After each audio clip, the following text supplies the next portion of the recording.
think we all know that right now, I have to say a special thank you to the media because, right now it's not easy to get the reporters to cover a press conference, especially on a corporate announcement on a CEO appointment, something like that. And long-term care facilities. She will be officially joining the center on April the 12th in this new position. Tracy has spent the last 15 years in the Ontario healthcare system, helping to grow a client base and annual revenues, and also improving organizational performance. She's transformed business processes and launched new product offerings. Strategic plan to broaden our services, to meet the emerging needs of our seniors, to improve client experience across all of our programs, and to maintain our financial sustainability. I am very pleased that Tracy has agreed to take on the helm at Yee Hong. Also mean that Yee Hong is very important to the Chinese Canadian community, and rightfully so, because Yee Hong is not only the largest non-profit geriatric care center in the Chinese community, it's the largest in the whole of North America as far as non-profit services to seniors are concerned. So we know that our role, our position, and our work, and we know how important it is to all Chinese in this city and in the neighborhood. Actually, it's not only in Toronto, it is right across GTA and in Ontario. The fact that we have chosen someone's background who is not Chinese to head up Yee Hong, I'm quite sure there are a lot of questions. Why do we get someone who is not Chinese to lead Yee Hong?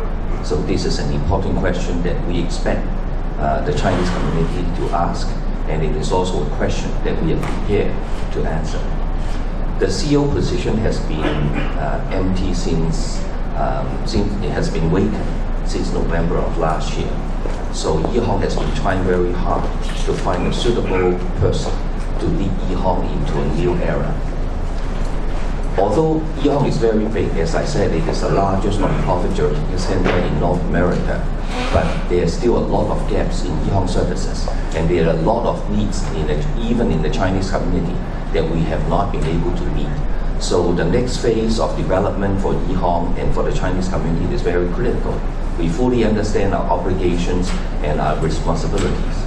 So in hiring a new CEO, not only that we are looking at cultural and language background, we have looked at a lot of other qualities.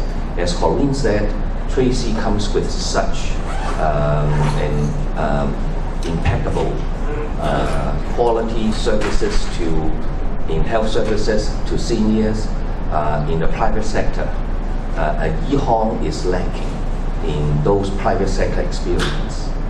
And out of all the candidates that we meet, we consider also the cultural and language background. We finally chose Tracy because we understand and we recognize that she has this overall comprehensive qualities to lead Yee Hong into our next phase of development. So, and during the interview, I was very glad to learn that Tracy has begun learning Putonghua Mandarin before she even come to Yee Hong to work. So I am quite sure that Tracy would be very sensitive, not only to the Chinese culture, but also to all cultures that Yee Hong is serving. As you know, we are serving not only Chinese, we are serving South Asians, we are serving Filipinos, and we are serving Japanese, and there are plans for Yee Hong to serve other communities as well in the near future. So we are extremely glad, the whole board of directors of Yee Hong, and that is the reason why we today stand together and come together to welcome Tracy into Yee Hong's family, and to let the community know, the Chinese community know, that we have full confidence in Tracy to carry out the work. And Tracy is not the first non-Chinese to serve in high positions within Yee Hong. In Yee Hong's leadership, we used to have Mary Lou, who is Jewish, and we have a CEO now, administration and executive officer, and executive director now at Yee Hong Finch, who is not Chinese. So Yee Hong would take people who have the heart, who have the compassion, who have the qualities, and who has the knowledge and the know-how and sensitive to cultures who come to Yee Hong to work. So this is what Yee Hong has been doing, and I'm very, very glad on behalf of the foundation and all the seniors that we are serving. First of all, welcome Tracy to Yee Hong's family, and thank you very much for lending your expertise and your qualities to lead Yee Hong in the next phase of development. So there are many, many gaps, as I just said, that we need to fill.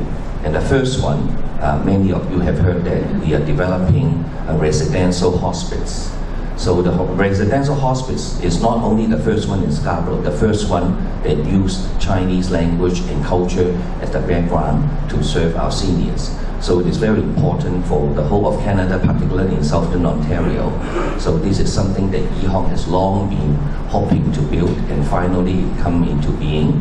And we are working together with the ministry and with many of our partners in health services to offer these very important services to the Chinese Canadian community and also to Scarborough. And secondly, we are also knowing that how long the waiting list for Yee Hong is. We are beginning to talk to, not really begin, we have been talking to the Ministry of Health for over 10 years, hopefully to get more long-term care beds, to expand our long-term care capacity. But recently there has been opportunity, and Yee Hong has been working with other partners to hopefully to build more long-term care home for our Chinese Canadian community and other community. Thank you very much for attending today's conference. Eugene Kim for stepping into the acting CEO for the last number of months. He's done a phenomenal job providing the leadership that this organization has needed, and will continue to lead until Tracy joins us on the 12th.